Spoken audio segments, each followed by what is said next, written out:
Hi, I'm Jennifer of Celtic Knot Crochet, and today I'm going to show you how to make this Radiant Reversible Scarf.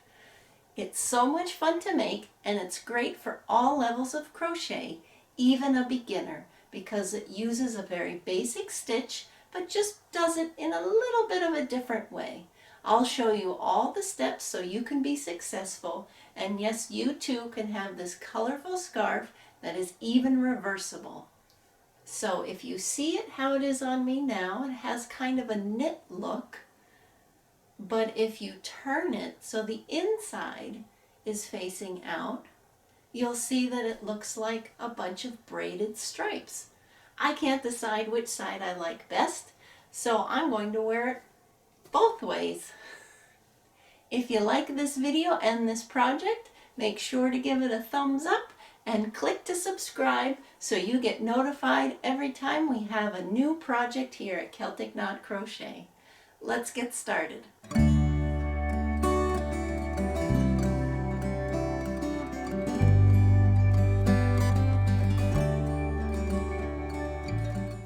To make this scarf, you need 3 skeins of Red Heart Unforgettable in Rainforest. I found my skeins at my local Michael's, but you can buy it online too from yarnspirations.com. There'll be a link in the description below of where you can find this. You'll also need a size L or 8mm crochet hook. This is bigger than you would usually use with this type of yarn, but we need to use something a little bit bigger because this stitch has a way of condensing the project and getting really tight. So by using a bigger hook than usual, we help to keep it from getting too tight. The first thing you're going to do is chain 51. Now I know it seems really long, but again, it's going to shrink as we work on this. And then what you want to do is skip the first chain, and then you're going to work into the back bump of the chain and do a single crochet. Yarn over, pull through, yarn over, pull through 2. And you're going to continue that all the way across, doing a single crochet in each of the back bump of each chain. I have a video showing you just how to do this technique. You can click on that.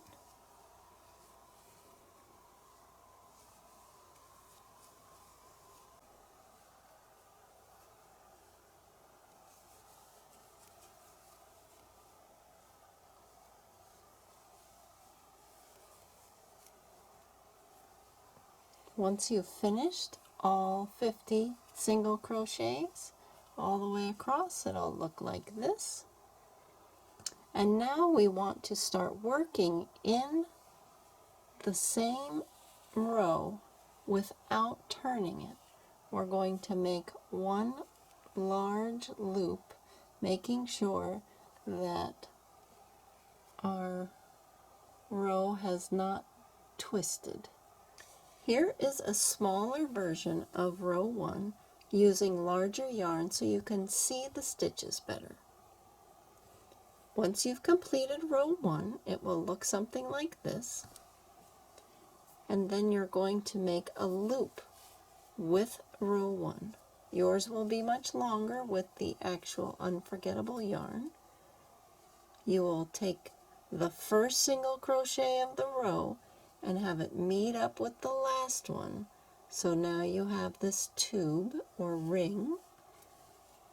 And to attach them, we're just going to start working right away in that first stitch. Now normally we would work right through the stitch like this under those top 2 loops. But for this stitch, we're going to work it a different way. So here we have the single crochet sitting right there. We're going to insert our hook to the right of it and then go around the back of that single crochet and come back out to the front. yarn over, pull through, yarn over, pull through 2. So that's a regular single crochet, but we're going to put it in a different place. Here's our next single crochet. Do the same thing. Hook into the back, around the back, and then back out to the front. Yarn over, pull through, yarn over, pull through 2. Here's the next single crochet. Go towards the back and then around and out to the front. Yarn over, pull through, yarn over, pull through 2. And that is called a front post single crochet. You use these a lot with cables. This is a very short stitch, so it's not great for cables, but it gives great texture, and you can see it makes these slanted loops on the front of each stitch. And the more you do, the easier it will get as you work your way around the scarf. Hook to the right, to the back, out to the front. Now what I found is if I hold it like this and press that single crochet up with my middle finger, I don't even have to push straight back. I can just go to the side like that. As long as I go in at the right place, I can push my hook across.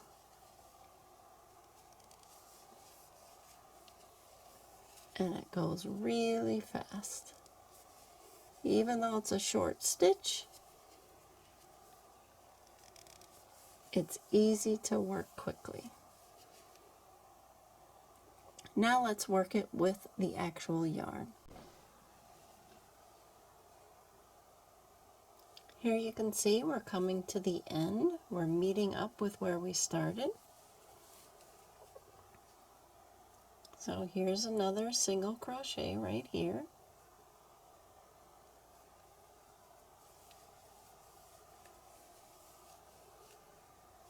My next one is right here.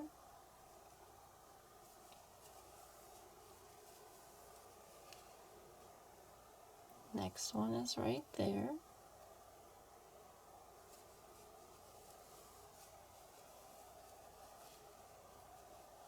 And here's the last one.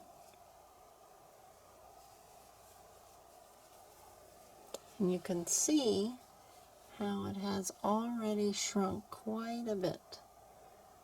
And don't worry about this right here. There's a little bit of a gap. We will sew that up with this yarn tail at the end of the project. And now we just continue the same stitch around and around. And the more you do it, the easier it is to find that part of the single crochet. You can see right here, it's starting to separate. There's the 2 sets of top loops. And we put our hook.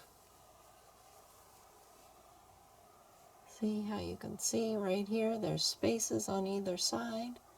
Put my hook in the right, go around the back, come out the left. And you can see how it starts to twist the single crochet front loops, and it starts to pull all the stitches in, and there's quite a bit of stretch in this. After you've done this stitch for several rows, your piece will shrink quite a bit, but it has this lovely knit-like texture on the front. And then if you turn it inside out, you get all these striped rows because of the color changing. So the 2 stitch looks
After you've worked the stitch for about 45 to 50 inches to have an infinity scarf length, you'll need to go back and close up that gap that we had from the beginning because of how we joined working in a spiral. This is easy to do using my yarn tail, so I can do 2 jobs at once, weaving in the yarn tail and closing up the gap.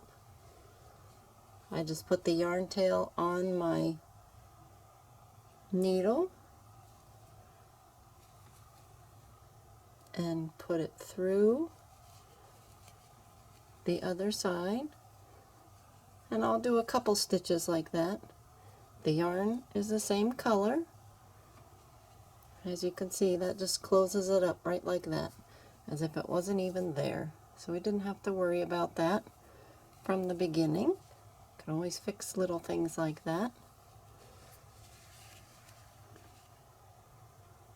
We'll go across one more time on this back side, and then when I weave the end in, I want to do it so I can't see it because this is a reversible scarf. Now here is an optional step. After we closed up the gap, we still have this very loose, funky end here. Now you can leave it that way if you want, because when I wear it with this side showing, I just tuck this side in to the other end of the scarf, and you don't even notice it with my pin covering it up and holding it down. But if this bothers you, I've come up with a solution. You just put your slip knot on your hook, and now we're going to work single crochets as normal in the top under the loops, but we're going to do a bunch of single crochets together. So you put your hook in, yarn over, pull through one, put your hook in the next one, yarn over, pull through that one. Now you have 3 loops on your hook, yarn over, pull through all 3. This is called a single crochet decrease. Hook in, pull through one, hook into the next one, pull through that one, 3 loops on your hook, yarn over, pull through all 3. And by doing that, it helps that end of the scarf that looks like it's unraveling or loose to tighten up a bit. So this is optional if you'd like to add that on to the end of your scarf.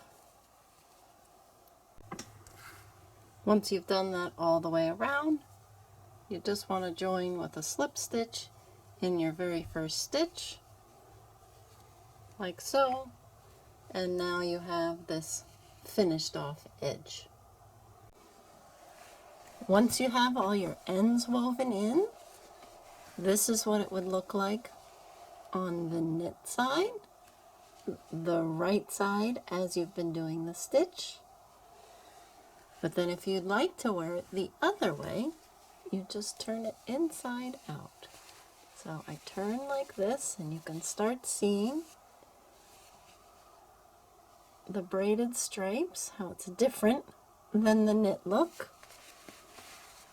And I keep going, or I just reach my hand through, grab a little piece, pull it out. Like I said, there's a lot of stretch. I originally stopped mine at about 47 inches, but since I've turned it inside and out several times, now it's about 51 inches, so it does have some stretch and give and grow. But I love how warm it is, how soft it is, and how you can wear it 2 different ways. So now you can see all the braided stripes. So since there are 2 ways to see this scarf, I've come up with 2 ways to wear the scarf. So when it is having the braided stripes facing outward, I like to wear it where I just wrap it around my neck and have these 2 sides hanging down from the shoulders. You can see in the photo here. And it's still very warm and stays put nicely. So if you have it facing the other way, of course you can still wear it the same way, where you wrap it once around your neck and have the ends hanging down. But if you'd like to wear it as an infinity scarf, I wrapped it around my neck twice, so nice and close under my chin, very warm. And then I took one end and put it inside the other, like so. And then secured it with a decorative pin. You could use a shawl pin. And then when I wore it, as you see in the photo, I placed it so it was just a little off center. And then I have a nice decorative element in addition to the beautiful scarf. So there you have the Radiant Reversible Scarf. I hope you enjoyed making this.